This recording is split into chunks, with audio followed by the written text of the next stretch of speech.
Good evening, everybody. Now, we shall continue our wave optics. मैंने जो मेरे पिछले आर्टिकल में कराया था, लास्ट आर्टिकल जो मैं कर रहा था, मैंने यह बताया था कि सिंगल स्लिट के सामने यदि दो स्लिट एसिमेट्रिकली भी रखी हुई हों तो फ्रिंज विड्थ पर कोई फर्क नहीं पड़ता है, फ्रिंज पैटर्न पर कोई फर्क नहीं पड़ता है, इंटेंसिटी वेरिएशन पर कोई फर्क नहीं पड़ता है. हाँ, अकॉर्डिंग टू कंडीशन ब्राइट और डार्क इनकी पोजीशंस में फर्क पड़ सकता है. यदि S1 और S2 सेम फेज में हुआ है तो उसमें भी कोई फर्क नहीं पड़ेगा, और S1 और S2 यदि अपोजिट फेज में हुए तो ब्राइट और डार्क अपनी पोजीशन को इंटरचेंज कर लेंगे. यह मैंने लास्ट आर्टिकल कराया था. एग्जैक्टली इसी आर्टिकल पर अब मैं सबसे पहले एक प्रॉब्लम देता हूं, एक न्यूमेरिकल प्रॉब्लम. हम इसे सॉल्व करते हैं और फिर आगे के कंसेप्ट और थ्योरी को समझेंगे. देखिए, this are two slits, slit S1 and slit S2,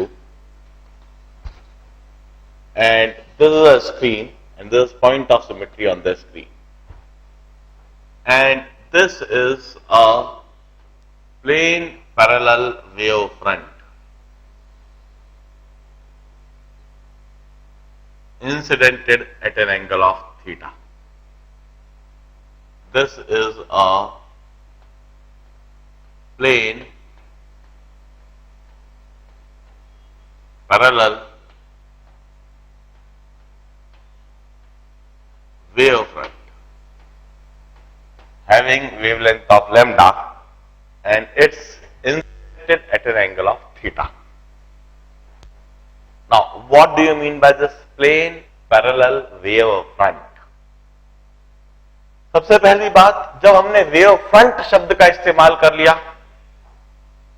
तो हमें कोहेरेंट बोलने की कोई आवश्यकता है ही नहीं, क्योंकि वेव फ्रंट को कंसेप्चुअलाइज करते समय, वेव फ्रंट को डिफाइन करते समय हमने सबसे पहला ही पॉइंट यह लिखा था, wave front are conceptualised for coherent source only. इसका मतलब वहां पर कोहेरेंट लाइट रेस है. और जब कोहेरेंट बोल दिया तो मोनोक्रोमैटिक बोलने की आवश्यकता नहीं है, क्योंकि कोई सा भी कोहेरेंट सोर्स हमेशा मोनोक्रोमैटिक तो होता ही है.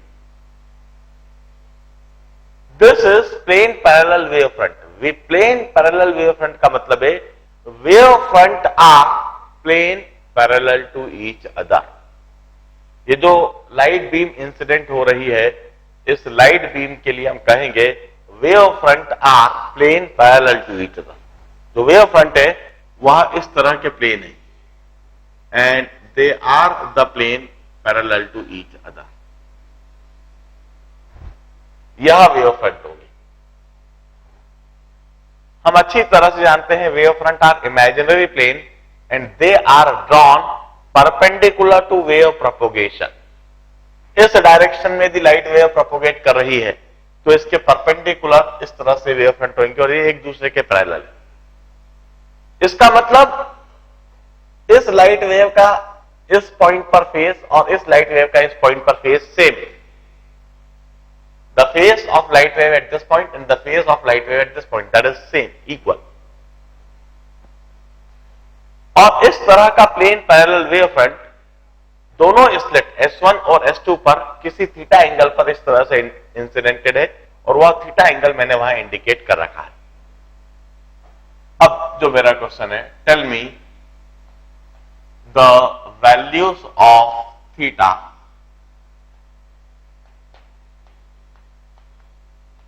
so that dark at O, tell me its minimum value.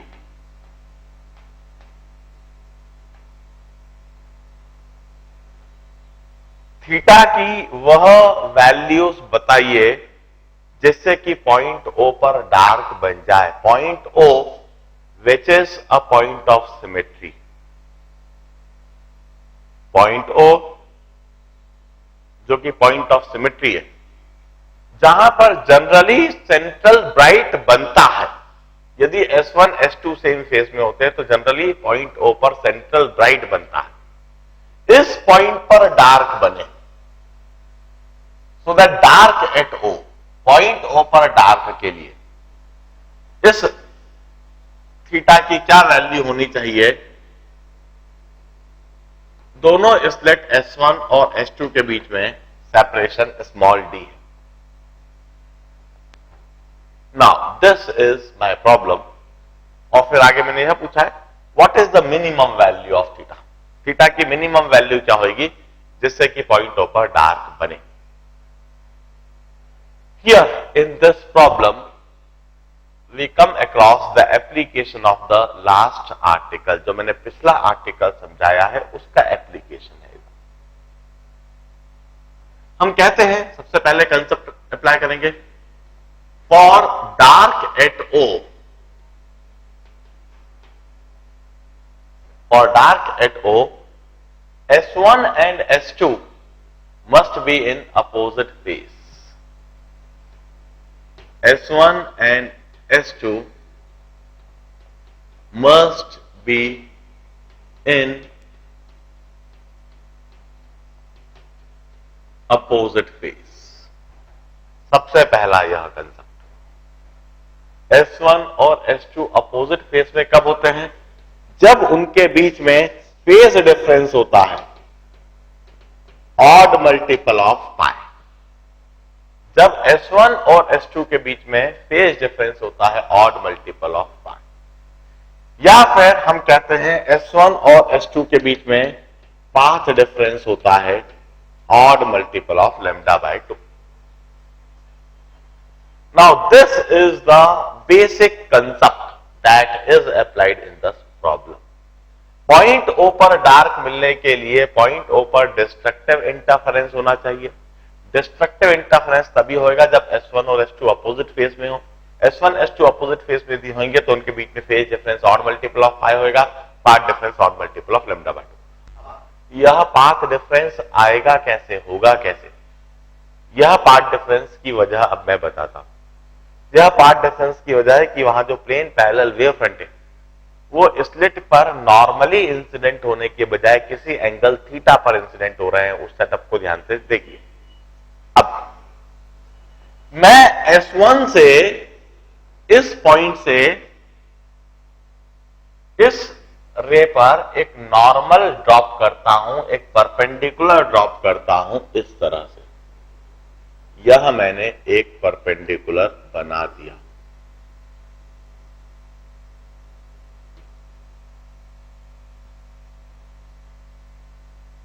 अब मैं कहता हूं S1 at this point and this point, they are in same phase। यह बिल्कुल सेम फेज पर है because it's a wave front. ये वेव फ्रंट बना दिया इनफैक्ट मैंने, और ये सेम फेज में होंगे। इसका मतलब यहां से यहां तक S2 पर आने वाली वेव एडिशनल डिस्टेंस ट्रेवल कर रही है। This is the path difference between S1 and S2। S1 और S2 के बीच में यह पाथ डिफरेंस है।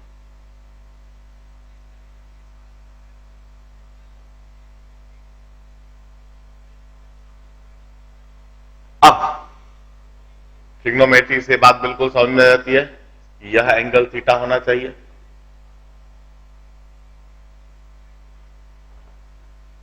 और हम यह लिख सकते हैं delta x this is perpendicular and D is hypotenuse would be equal to sin theta।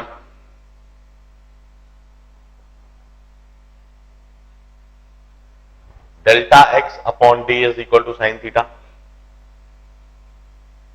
ये हमेशा ही एक्सप्रेशन होल्ड करेगा। Now for dark at O, path difference की जगह 2n-1 लैम्डा बाय 2 रख दो। तो sine theta must be, path difference की जगह 2n-1 lambda upon 2d. The values of theta would be sine inverse of 2n minus 1 lambda upon 2d. For this values of theta is sine inverse of 2n minus 1 lambda upon 2d. We put n equal to 1. This gives us the minimum value of theta, which is theta 1 is sine inverse of lambda by 2d. We put n is equal to 2. This gives us the second value of theta, which is sine inverse of 3 lambda by 2d. And in the similar manner, we may write n equal to 3. And this gives us the third value of theta, which is sine inverse of 5 lambda by 2d. For all these values of theta, we'll observe dark at point O. हाँ, मैंने कहा dark के लिए N की value 0 कभी होती ही नहीं है. जरा इसे में देखो थ्योरी में.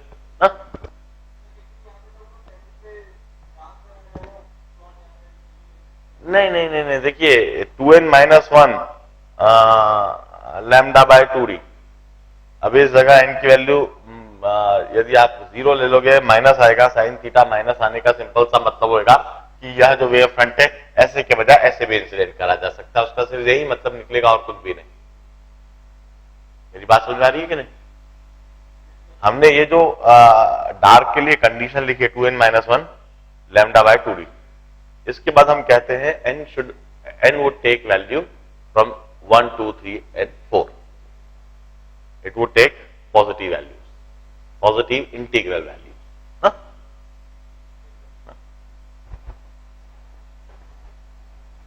अब जो मैंने पिछला आर्टिकल समझाया था उसका सिर्फ एक एप्लीकेशन इस तरह के प्रॉब्लम पे. इनफैक्ट अभी जब आप प्रॉब्लम्स करोगे, पैकेज करोगे तो कई सारे सिचुएशन दिखेगी जहां आपको सोचना होगा कि पॉइंट ओ पर डार्क किस वजह से आएगा कि भाई S1 से लेकर O तक और S2 से लेकर O तक, यहां तक तो कोई पाथ डिफरेंस नहीं आना है, कोई फेज डिफरेंस नहीं आना है, क्योंकि point O point of symmetry है. तो पॉइंट O पर डार्क की वजह यही होगी कि S1 और S2 ही अपोजिट फेज में. वही हमने कहा कि फॉर डार्क एट O, क्योंकि पॉइंट ऑफ सिमेट्री है इसलिए S1 और S2 को अपोजिट फेज में होना चाहिए. और अपोजिट फेज की यह कंडीशन, अपोजिट फेज की यह जो कंडीशन लिखी है इसमें n की वैल्यू 0 नहीं ले पाएंगे हम. इसमें n की वैल्यू 1, 2, 3 या 4 होगी. Phase difference pi, 3 pi, 5 pi and so on. Path difference 2n minus 1 lambda by 2. इसमें भी n की वैल्यू अब 0 नहीं ले पाएंगे. n की वैल्यू 1, 2, 3 से ही चालू होगी. हाँ, यदि मैं इसको 2n प्लस 1 लैम्डा बाय 2 लिख देता ना, इधर भी 2n प्लस 1 पाए, तो n की वैल्यू 0 ले सकता था. तो n की वैल्यू 0 से स्टार्ट हो जाती. 2n प्लस 1 पाए भी और मल्टीपल ऑफ 5 हुआ ना, इन दैट केस 0 ली जा सकती थी. अब हाँ जी, हाँ लिख सकते हैं, मगर मैं हमेशा 2n माइनस 1 लिखना इसलिए प्रेफर करता हूं क्योंकि 2n माइनस 1 लिखने से मुझे वो जो standard Young's double slit experiment setup है ना, उसमें ऑर्डर ऑफ डार्क बताने में कोई परेशानी नहीं आती. जो मैं n की वैल्यू लिखता हूं वही डार्क का ऑर्डर हो जाता. मैंने n की वैल्यू 1 लिखी तो फर्स्ट ऑर्डर ऑफ डार्क हुआ. n की वैल्यू 2 लिखी तो सेकेंड ऑर्डर ऑफ डार्क हुआ. इसलिए मैं हमेशा 2n माइनस 1 पाई ही लिखना पसंद करता हूं. क्या मेरी बात समझ आ रही है? Means am I perfectly clear to you? हाँ,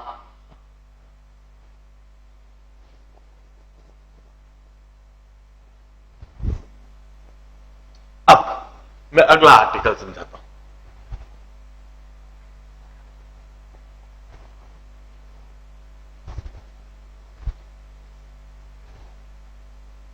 देखिए,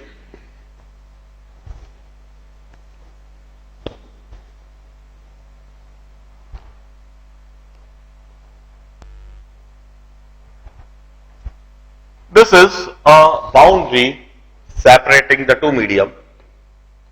This is a rarer medium and this is a denser medium. The boundary separating the two medium, ऊपर की तरफ rarer medium है और नीचे denser medium है. Now, a light ray traveling in rarer medium hits denser medium and penetrates into it.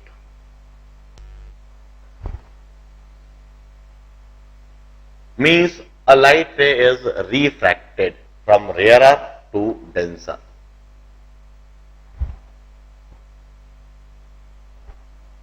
Or इसका ठीक opposite, a light ray traveling in denser medium penetrates into rarer medium. एक light ray जो denser medium में travel कर रही हैं, they penetrates into rarer medium.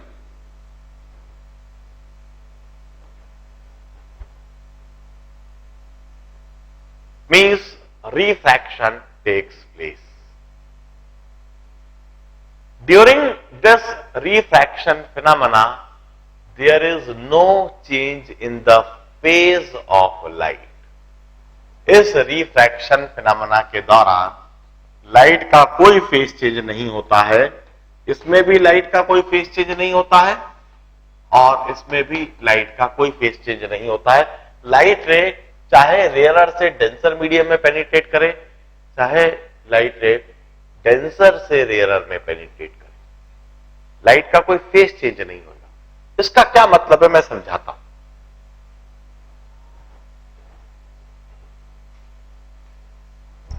देखिए, मैं मैकेनिकल वेव के द्वारा समझाता हूं.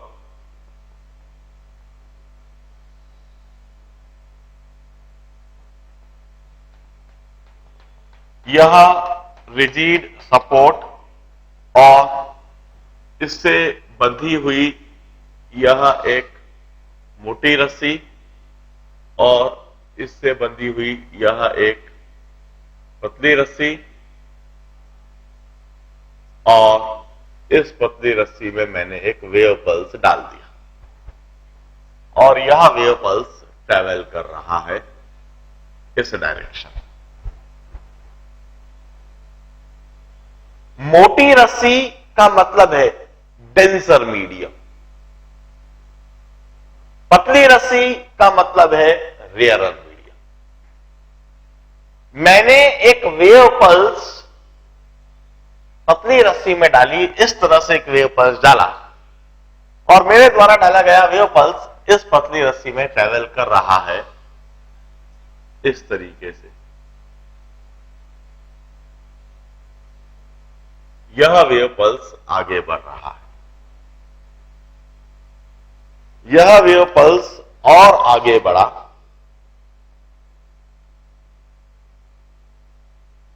इस तरह से यह वेव पल्स रेयरर मीडियम में ट्रैवल कर रहा था. अब यह वेव पल्स इस मोटी और पतली रस्सी के जंक्शन पर आ जाता है और अब यह वेव पल्स इस पतली रस्सी से मोटी रस्सी में ट्रांसमिट हो रहा है और यह वेव पल्स अब मोटी रस्सी में आ चुका है और अब यह इस मोटी रस्सी में ही ट्रैवल कर रहा है.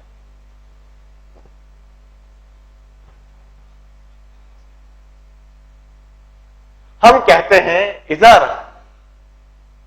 जो वेव पल्स मैंने रेयरर मीडियम में डाला था वह वेव पल्स डेंसर मीडियम में ट्रांसमिट हो गया। एक डिस्टर्बेंस जो पतली रस्सी में डाला था वो आगे बढ़ता गया, इस जंक्शन पर आया और पतली रस्सी से मोटी रस्सी में जाते समय उस वेव पल्स के फेज पर कोई फर्क नहीं आया। जिस तरह से डिस्प्लेसमेंट, वेलोसिटी, एक्सीलरेशन इस पतली रस्सी में इधर बन रही थी, बिल्कुल उसी तरीके से मोटी रस्सी में बन गई और वो एनर्जी पल्स मोटी रस्सी में चला गया। हो सकता है इधर एम्पलीट्यूड थोड़ा कम जरूर हो जाए, मगर फेज में कोई फर्क नहीं आएगा। हाँ बोलो, हाँ बोलो, देवा सम क्वेश्चन। हाँ हाँ,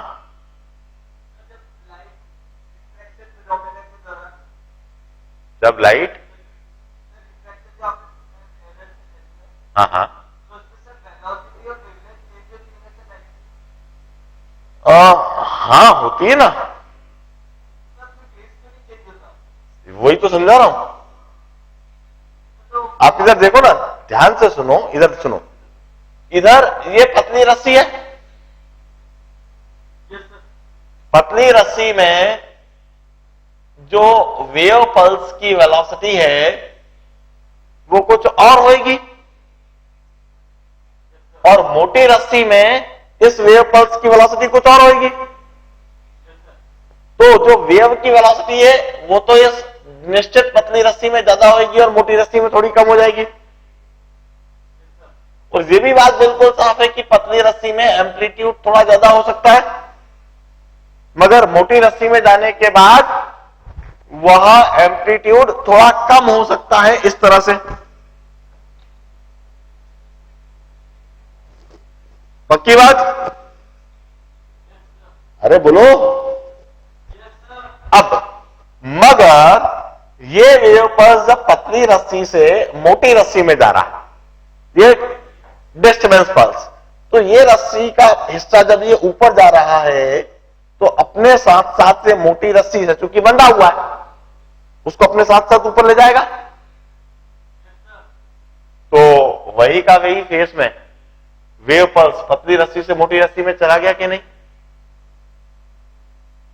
तो फेस का वेलोसिटी से और वेवलेंथ से कोई लेना देना नहीं है। इसलिए जब यह वेव पल्स पतली रस्सी से मोटी रस्सी में ट्रांसमिट हुई तो इसके फेस पर कोई फर्क नहीं आया। बिल्कुल इसी तरह से मैं कहता हूं, जब लाइट रे रेयरर मीडियम से डेंसर मीडियम के अंदर पेनिट्रेट करती है तो जो इलेक्ट्रिक फील्ड का जो फेज होता है उसमें कोई फर्क नहीं आता। इसी तरह से यदि मैं उल्टा काम करता, मैं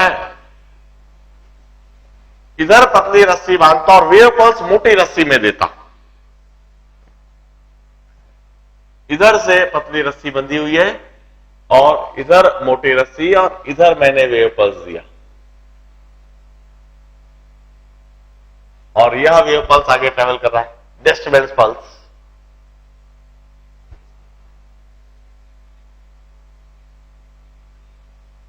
यह इस तरह से डिस्टर्बेंस पल्स आगे बढ़ रहा है और अब यह डिस्टर्बेंस पल्स पतली रस्सी के अंदर ट्रांसमिट हो रहा है और फिर इसके बाद यह पतली रस्सी में ट्रैवल कर रहा है। इस डिस्टर्बेंस पल्स में मोटी रस्सी से पतली रस्सी में जाते समय भी फेस में कोई फर्क नहीं आएगा। इसका मतलब लाइट रे जब डेंसर मीडियम से रेयरर मीडियम में ट्रेवल करेंगी तब भी कोई फेज चेंज नहीं होगा। In short, during refraction phenomena there is no change in phase. It may be from rarer to denser, it may be from denser to rarer. Refraction phenomena किसी भी तरह से हो उसका फेज चेंज नहीं होता है, लाइट का फेज चेंज नहीं होता है रिफ्रैक्शन की वजह से। अब एक और बात बताता हूं, यदि एक लाइट रे डेंसर मीडियम में ट्रेवल करती हुई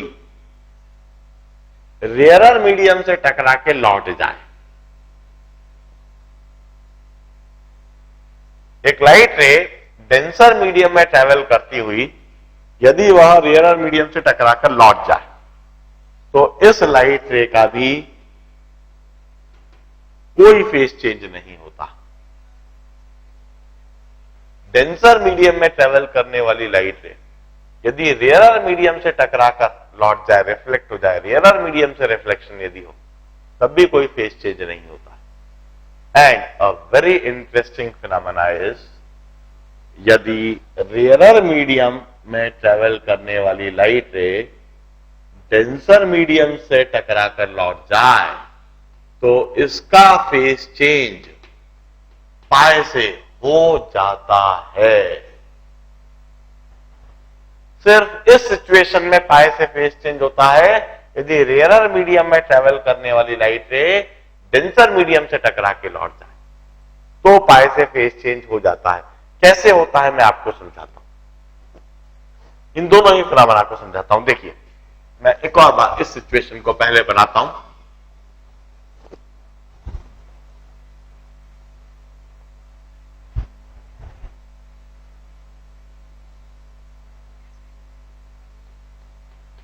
इस जगह पर मैं रिजिड सपोर्ट दिखाऊंगा। यह पतली रस्सी और इस पतली रस्सी से बंधी हुई यह मोटी रस्सी, और मोटी रस्सी में यह एक वेव पल्स दिया गया और यह वेव पल्स आगे की तरफ ट्रेवल कर रहा है। अब ऑल्दो मैंने यह बात पहले भी बता रखी है कि किसी भी जगह पर प्योर रिफ्रैक्शन, सिर्फ रिफ्रैक्शन नहीं होता है। जब यह वेव पल्स आगे ट्रेवल करेगा तो इस जंक्शन पर पहुंचने के बाद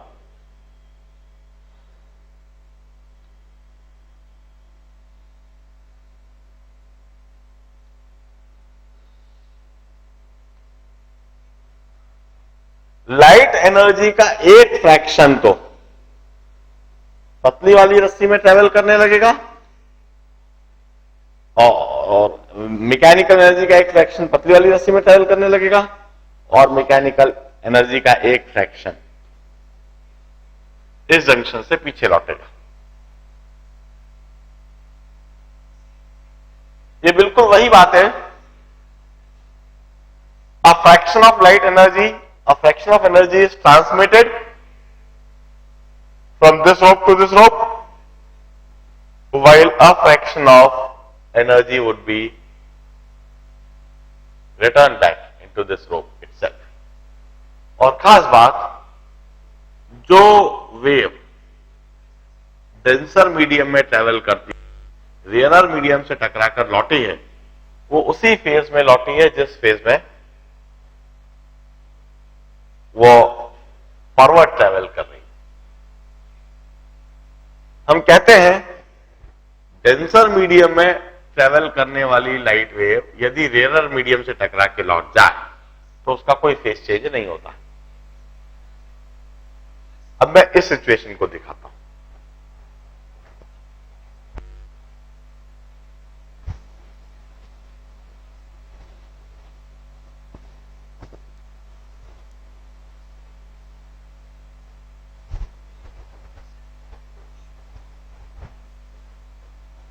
यह रिजिड सपोर्ट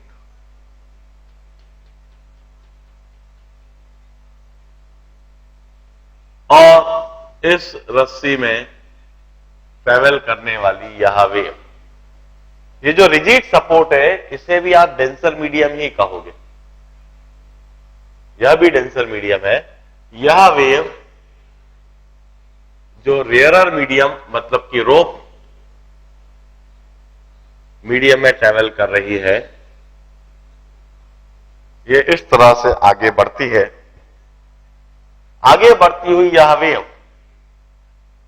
देखिए टेंडेंसी क्या है, हमने रस्सी के एक सिरे को इस तरह से ऊपर डिस्टर्ब कराता है, इस तरह से एक वेव पल्स दिया था, और रस्सी में जो इस तरह से डिस्टर्बेंस का जो वेव पल्स दिया, वो वेव पल्स इस तरह से आगे बढ़ रहा है।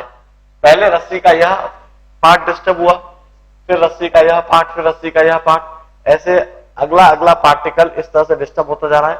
अब रस्सी का यह पार्टिकल डिस्टर्ब हुआ, अल्टीमेटली रस्सी का यह पार्टिकल इस दीवार को, इस रिजिड सपोर्ट को डिस्टर्ब करने की कोशिश करेगा ऊपर की तरफ। ऐसे रस्सी का यह पार्टिकल दीवार को उठाने की कोशिश करेगा, मगर दीवार तो रिजिड है, वो तो उठेगी नहीं। रस्सी का पार्टिकल दीवार को उठाने की कोशिश कर रहा है। To every action equal and opposite reaction. रस्सी का पार्टिकल दीवार को ऊपर उठाने की कोशिश कर रहा है, दीवार रस्सी को नीचे की तरफ पुश कर देगी, और अब यह वेव पल्स फिर वापस लौट कर ट्रेवल करने लगेगा। मगर जो वेव पल्स हमने दिया था वो ऊपर की तरफ दिया था, दीवार से टकरा कर लौटने वाला जो वेव पल्स है वहां नीचे की तरफ होएगा। हमने एक बार वेव पल्स ऊपर की तरफ दिया, कुछ समय के तक वह वेव पल्स फॉरवर्ड डायरेक्शन में ट्रेवल करेगा, और जब वो लौट कर आएगा तो कुछ समय के बाद हमारा हाथ ऑटोमेटिकली खुद ब खुद एक झटका नीचे खा जाएगा। जब यह वेव पल्स पीछे हमारे हाथ पर फिर वापस महसूस होएगा तब। इस तरीके से यह वेव पल्स रेयरर मीडियम में ट्रेवल करती हुई डेंसर मीडियम से टकराई, और डेंसर मीडियम से टकरा के जब ये लौटी तो इसका फेस चेंज पाए से हो गया। डेंसर मीडियम में ट्रेवल करने वाली वेव जब रेयरर मीडियम से टकरा कर लौट जाती है तो उसका फेस चेंज पाए से हो जाता है। अब मैं कहता हूं इस मैकेनिकल एनालॉजी आप देखो ना देखो कोई फर्क नहीं पड़ता है, आपको यह आर्टिकल तो दिमाग में हमेशा के लिए बना ही लेना चाहिए। जब भी इस तरह की सिचुएशन आए तो आप इसे डायरेक्टली हमेशा अप्लाई कर सके। कहीं पर भी आपको दिख रहा है कि लाइट वेव डेंसर मीडियम से टकरा कर लौट रही है तो आप पाए से फेस चेंज करें, अन्यथा रिफ्रैक्शन के दौरान या रेयरर मीडियम से टकरा कर लौटने के दौरान कोई पाए से फेस चेंज ना करें। मैं एक प्रॉब्लम कराता हूं इसी समय, एक नया सेटअप भी बताऊंगा। We call it Lloyd mirror setup. Lloyd mirror setup, इस सेटअप को ध्यान से देखेंगे।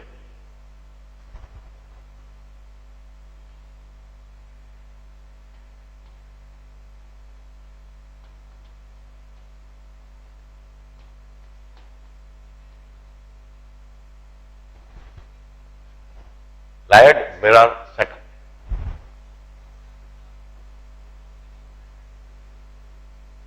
This is a mirror. यह एक मिरर है।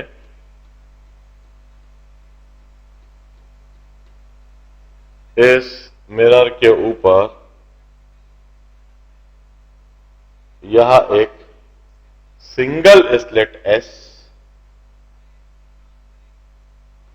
यह एक light source having wavelength of lambda, let us से 4800 एंगस्ट्रॉम। इसके ऊपर यह एक स्क्रीन, यह पॉइंट O, और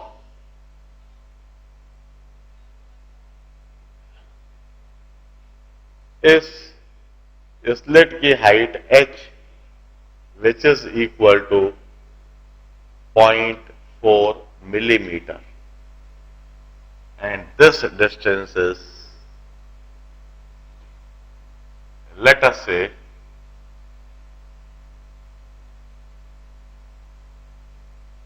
120 centimeter.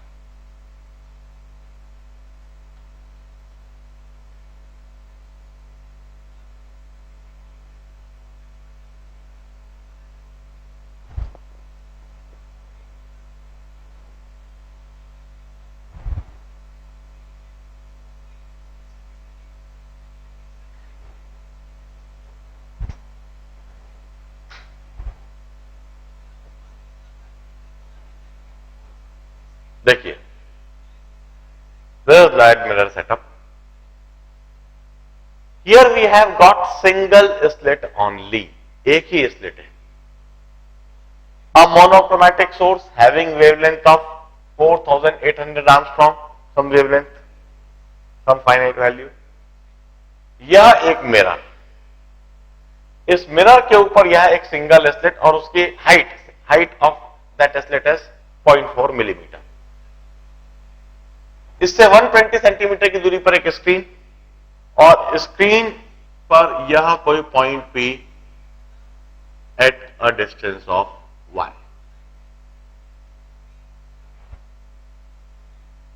अब सबसे पहली बात, कंसेप्चुअलाइज द इंटरफेरेंस. सबसे पहले यह सोचिए कि इस केस में इंटरफेरेंस होगा कैसे.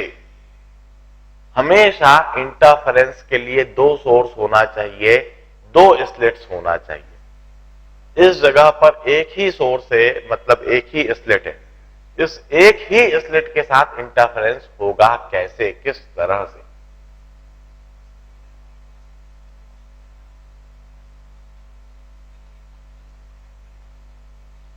Conceptualise interference. अब यदि इंटरफेरेंस कंसेप्चुअलाइज हो गया तो फिर फ्रिंज विड्थ बताइए. फ्रिंज विड्थ W मिलीमीटर्स में बताइए. स्लिट S की यदि इंटेंसिटी I0 है तो फिर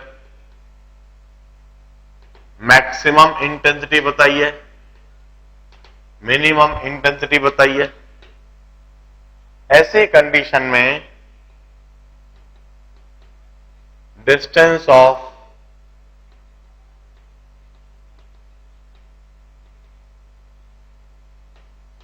third bright from O millimetres में बताइए.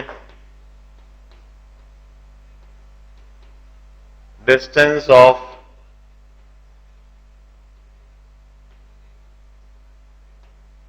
Third dark from O millimetres में बताइए.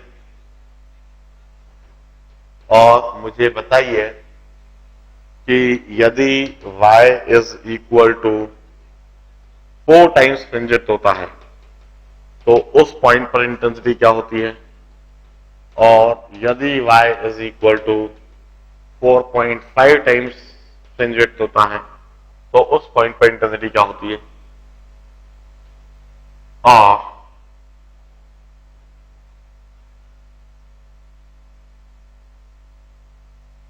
इसी के साथ मुझे इधर एंगुलर फ्रिंज विड्थ भी जरूर बताइए. और यह एंगुलर फ्रिंज विड्थ मिनट्स में बताइएगा, डिग्रीज में नहीं, मिनट्स में मुझको बताइएगा. इस पूरे सिचुएशन को प्रॉपरली सॉल्व कीजिए और मुझे बताइए इन सभी सिचुएशन में आप क्या आंसर लिखेंगे. ध्यान से देखिए, ऑन टाइम. और इसको समझने समझाने के बाद फिर मैं अगला आर्टिकल समझाऊंगा.